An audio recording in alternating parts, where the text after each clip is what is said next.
Welcome back to Dreamtime Adventures. The morning sun shone brightly through the windows of a cozy house in the heart of the burg. Inside, Mom was flipping pancakes while Dad poured fresh orange juice into 4 glasses. It was Saturday morning, family breakfast day in Charlie and Josephine's home. "Charlie, Josephine, breakfast is ready!" Mom called up the stairs, her voice warm and cheerful. Footsteps thundered down as Charlie slid into the kitchen, followed closely by Josephine. Both children were already dressed for their weekend activities, Charlie in his white taekwondo uniform and Josephine in her dance clothes, a pretty purple leotard with a flowing skirt. "Good morning," they chorused, taking their seats at the round wooden table. "Those pancakes smell amazing," Charlie said, reaching eagerly for the maple syrup. Dad smiled as he sat down with them. "Big day today, isn't it? Charlie has his taekwondo test, and Josephine has her first dance recital." Mom joined them, placing a plate stacked high with fluffy pancakes in the center of the table. "We're so proud of how dedicated you both have been to your new hobbies, especially with all your other adventures," Dad added with a knowing wink. Everyone in the burg knew about Charlie and Josephine's many heroic deeds alongside their magical companions, Buddy the blue dragon and Pinky the majestic unicorn. Charlie beamed as he cut into his pancakes. "Taekwondo has actually helped me a lot with our adventures. It teaches focus and self-control. And dance helps me be more graceful when riding Pinky," Josephine chimed in, twirling her fork in the air like a tiny dancer. Mom and Dad exchanged warm glances across the table. These quiet family moments had become more precious since Dr. Zoop had become a friend rather than a foe of the burg. There had been much more peace in town recently, giving their children time to just be children. "You know," Dad said, his voice growing thoughtful, "it's not just your new skills that make us proud. It's who you both are becoming." "What do you mean?" Charlie asked, pausing with his fork halfway to his mouth. Mom reached out to gently touch each of their hands. "We've watched you grow into such compassionate people. The way you help others, the respect you show to everyone, even former troublemakers like Dr. Zoop. And the way you care for Buddy and Pinky," Dad added. "Taking responsibility for magical companions isn't easy, but you both do it with such dedication." Josephine's cheeks flushed pink with pleasure. "We just try our best." "That's exactly it," Mom nodded. "Your best is pretty extraordinary." The family continued their breakfast, chatting about the day ahead. Charlie described the taekwondo form he would be performing for his test, while Josephine hummed bits of the music from her upcoming dance recital. As they ate, sunshine streamed through the windows, making the kitchen feel even warmer and cozier. After breakfast, Charlie and Josephine helped clear the table, then raced upstairs to grab their bags. "We'll be back by lunch," Charlie called as they headed for the door. "Then you can both come watch my test this afternoon. And my dance recital after dinner," Josephine added, giving both parents quick hugs. "We wouldn't miss them for the world," Dad assured them, while Mom blew kisses from the doorway. Charlie and Josephine walked together through the quiet Saturday morning streets. Buddy and Pinky were waiting for them in the meadow behind their house. Dragons and unicorns tended to attract a lot of attention in the neighborhood, so they usually stayed in more open spaces. "Mom and Dad seemed extra proud today," Josephine remarked as they walked. Charlie nodded. "It feels good, doesn't it, to make them happy?"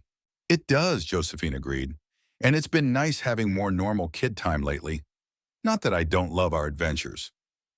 "Me too," Charlie laughed, "though I bet Buddy is getting a little bored without—" Boom! A tremendous explosion suddenly shook the ground beneath their feet. Charlie and Josephine spun around to see a plume of colorful smoke rising from the direction of Creaky Hill, where Dr. Zoop's laboratory stood.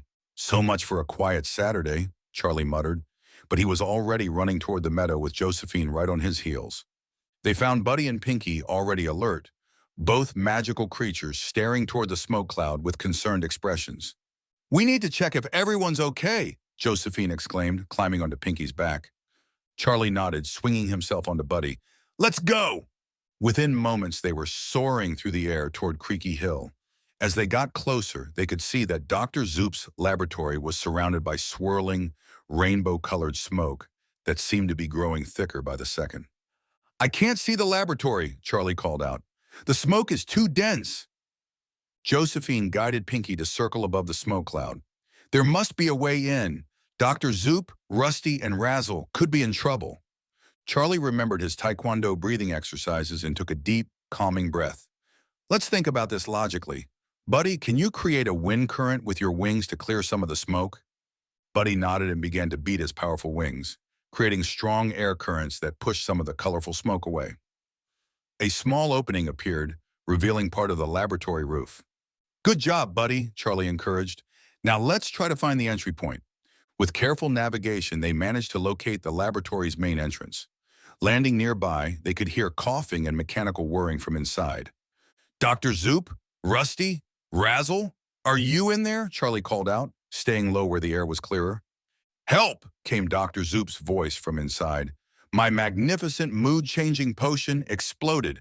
Now it's creating endless smoke.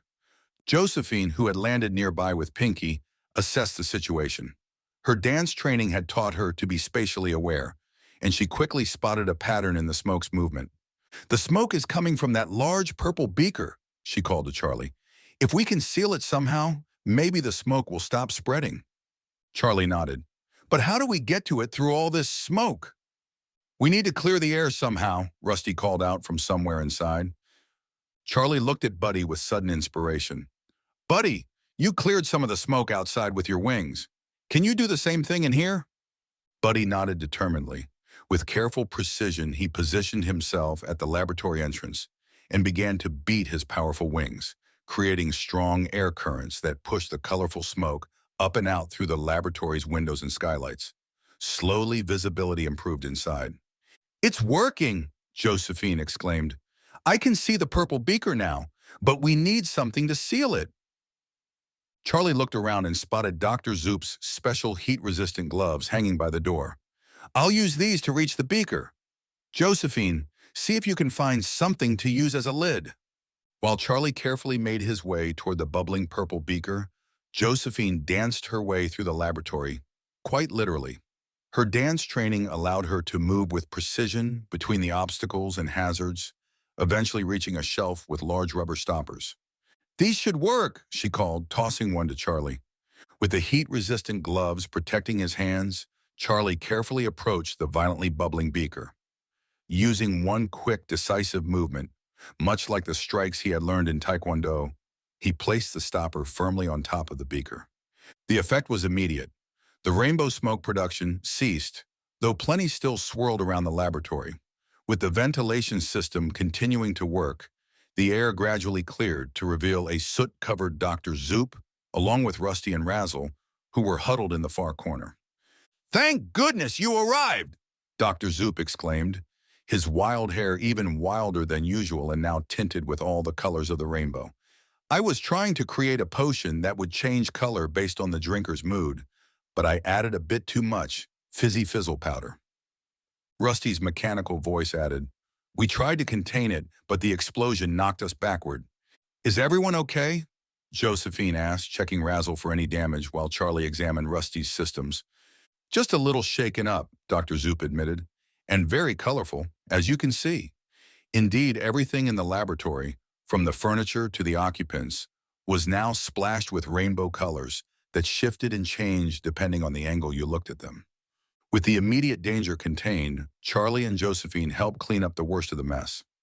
Buddy and Pinky assisted by carefully carrying broken glass outside and using their breath and magic to neutralize any remaining potion puddles. I don't think I'll be experimenting with fizzy fizzle powder again anytime soon, Dr. Zoop declared as they finished the main cleanup. At least not in such large quantities. Charlie checked his watch and gasped. Oh no, we're going to be late for our activities. We promised Mom and Dad we'd be back by lunch. You should go, Razzle insisted. We can handle the rest of the cleaning. Are you sure? Josephine asked, concerned. Absolutely, Dr. Zoop nodded. You've already saved the day again. Thank you both. As Charlie and Josephine prepared to leave on Buddy and Pinky, Dr. Zoop called after them. Tell your parents they should be incredibly proud of you. The Berg is lucky to have such quick-thinking young heroes. Flying home, Charlie and Josephine couldn't help but laugh at their rainbow-tinted clothes and hair. So much for a normal Saturday, Charlie grinned. I don't think we'll ever have completely normal days. Josephine replied. Not while living in the burg. And honestly, Charlie added as they began their descent toward home, I wouldn't want it any other way. They landed in the meadow behind their house just in time to see Mom and Dad waiting at the back garden gate. When their parents caught sight of their rainbow-colored appearance, their expressions changed from worry to amusement. Let me guess, Dad said with a knowing smile. Dr. Zoop? Rainbow smoke, Charlie confirmed. Exploding potion, Josephine added. Mom shook her head fondly. And this is exactly what we were talking about at breakfast. You two never hesitate to help when needed. Even if it means showing up to taekwondo looking like a rainbow, Dad chuckled, ruffling Charlie's colorful hair. Or dancing in a multicolored leotard, Mom added, helping Josephine brush some glittery residue from her skirt. As they all walked back toward the house together, Dad's arm around Charlie and Mom holding Josephine's hand, Charlie remembered Dr. Zoop's message. Dr. Zoop wanted us to tell you that the burg is lucky to have us, he reported. But we think we're the lucky ones, Josephine added softly, to have you and each other and friends like Buddy and Pinky. Mom and Dad exchanged those special parent glances again, the kind that said so much without any words at all. Come on, Mom said, giving Josephine's hand a squeeze. Let's get you both cleaned up before your big performances. Though I must say, rainbow-colored taekwondo might start a new trend. As the family laughed together, Buddy and Pinky watched from the meadow, happy to see their human companions surrounded by so much love.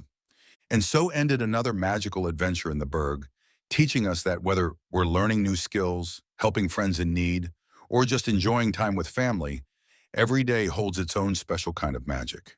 Join us next time for more Dreamtime adventures, where friendship, courage, and a little bit of magic make anything possible.